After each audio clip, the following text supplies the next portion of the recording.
You bought a phone 2 years ago. A laptop. A printer. Maybe a washing machine. And somewhere around the time the warranty expired, it started acting up. Slower. Glitchier. A little less reliable every week until eventually you gave in and bought a new one. You probably blamed yourself. You wondered if you had dropped it one too many times, or run it too hard, or just gotten unlucky. Here is what actually happened.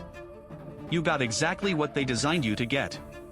The premature death of your product is not an accident. It is not bad luck. It is an engineering decision, made deliberately, by people who calculated that a product that lasts forever is a product that stops making money. The lifespan of what you own was not determined by how long it could last. It was determined by how long they wanted it to.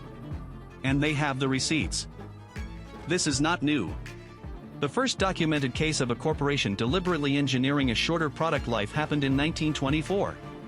The product was the light bulb. Before 1924, light bulbs lasted roughly 2,500 hours.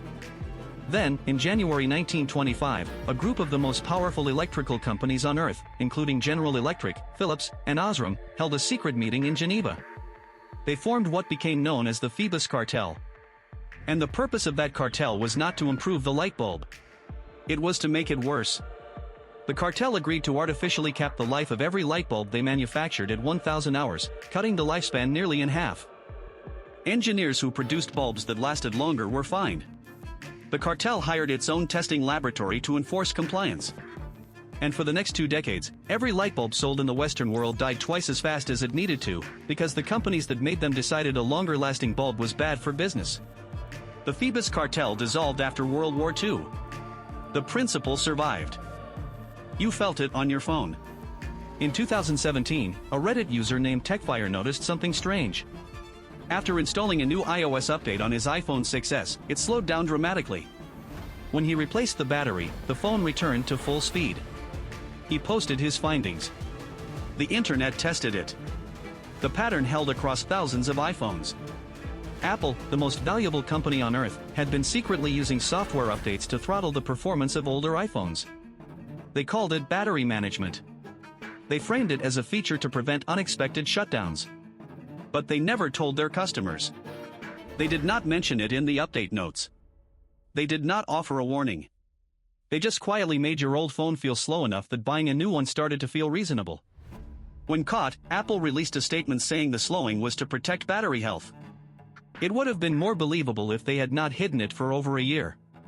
The lawsuits arrived fast. Apple agreed to a $500 million class action settlement in the United States. Separately, they paid $113 million to settle with the attorneys general of 34 American states. $613 million for slowing down your phone without telling you. Apple's stock price did not blink. The new iPhone sold well. In your kitchen, a bottle of fancy olive oil runs about $40 a gallon. A gallon of crude oil costs roughly $5. A gallon of human blood is valued at around $450. A gallon of HP printer ink costs approximately $8,000. Printer ink is, by almost any measure, the most deliberately overpriced consumable product in the history of commerce. Here is the business model. Printer manufacturers sell the actual printers at or below cost. They make their real money on the cartridges. And to protect that revenue, they designed the printers to reject everything else. HP, Epson, Canon, and Brother have all, at various points, pushed firmware updates that deliberately break third-party ink cartridges that were working perfectly well. Not because the ink was dangerous. Not because the cartridges caused any damage. But because the cartridges were cheaper. HP faced a class action lawsuit over it. Epson's internal documents, surfaced in litigation, showed executives specifically discussing firmware designed to block competitors.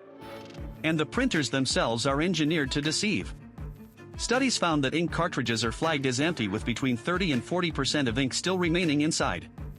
Because a customer who thinks their cartridge is empty buys a new one. If you think this is limited to phones and printers, it is not. John Deere, one of the largest agricultural equipment manufacturers in the world, sells tractors to farmers and then legally prevents those farmers from repairing the equipment they own. If a John Deere tractor breaks down at harvest time, the farmer cannot fix it themselves. They cannot call a local mechanic. They must wait for an authorized John Deere technician, at John Deere rates, on John Deere's schedule. The automotive industry has spent decades designing cars with components that require proprietary dealer-exclusive tools to service, making independent repair economically or physically impossible. Samsung has been sued in multiple countries for washing machines designed to fail at predictable intervals tied to warranty expiration. And across nearly every consumer product category, companies design components that are slightly cheaper to replace than repair, bundled with warranty terms that void coverage if you try. This has a name: planned obsolescence. The term was coined in 1932 by a real estate broker named Bernard London, who proposed it as a government economic policy. The corporations adopted it faster than any government ever could. There is a movement fighting back. It is called right to repair, and its argument is simple. When you buy a product, you should have the legal right to fix it, or have anyone you choose fix it, without voiding your warranty. The movement scored its first major legislative victory in 2012 in Massachusetts, where voters passed a landmark auto right to repair law that forced manufacturers to give independent shops access to the same diagnostic data as dealers. In 2024, the European Union passed a sweeping right to repair directive requiring companies to provide spare parts and repair manuals for phones, tablets, and appliances for up to 10 years after purchase.